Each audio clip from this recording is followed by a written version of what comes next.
નમસ્કાર દર્શક મિત્રો, હું છું રૂપલ લુણેચિયા. સંપૂર્ણ ન્યૂઝમાં આપનું સ્વાગત છે.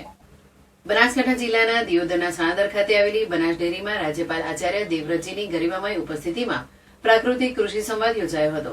રાજ્યપાલે ડેરી ખાતે આઈસ્ક્રીમ પ્લાન્ટ તથા પોટેટો પ્લાન્ટની મુલાકાત લઈ ડેરી વિશે જાણકારી મેળવી હતી. ભારતીય નવ વર્ષ ચૈત્ર માસના પ્રારંભે શુભકામનાઓ આપી રાજ્યપાલ આચાર્ય દેવવ્રતજીએ બનાસ ડેરીમાં મોટી સંખ્યામાં આવેલ પશુપાલકો અને ખેડૂતોને પ્રાકૃતિક કૃષિ અંગે વિગતવાર માહિતી આપી પ્રાકૃતિક કૃષિ તરફ વળવા અનુરોધ કર્યો હતો.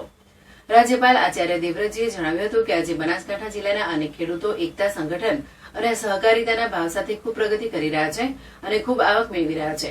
તે બનાસ ડેરીના માધ્યમથી ચેરમેન શંકરભાઈ ચૌધરીના નેતૃત્વમાં થયું છે. જ્યારે આજે દુનિયાની સૌથી મોટી સમસ્યા ગ્લોબલ વોર્મિંગ છે, જેનાથી માનવ જીવનને ખૂબ મોટું નુકસાન થઈ રહ્યું છે, ત્યારે પ્રાકૃતિક ખેતીથી તેને નિવારી શકાય છે.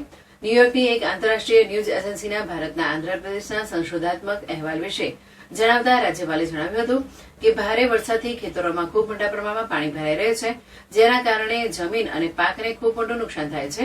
આવા સમયે પ્રાકૃતિક ખેતી કરતા ખેડૂતોના ખેતરોમાં ખૂબ જ ઓછું નુકસાન થાય છે, જ્યારે રાસાયણિક ખેતી કરતા ખેડૂતોને ખૂબ મોટા પ્રમાણમાં નુકસાન થાય છે.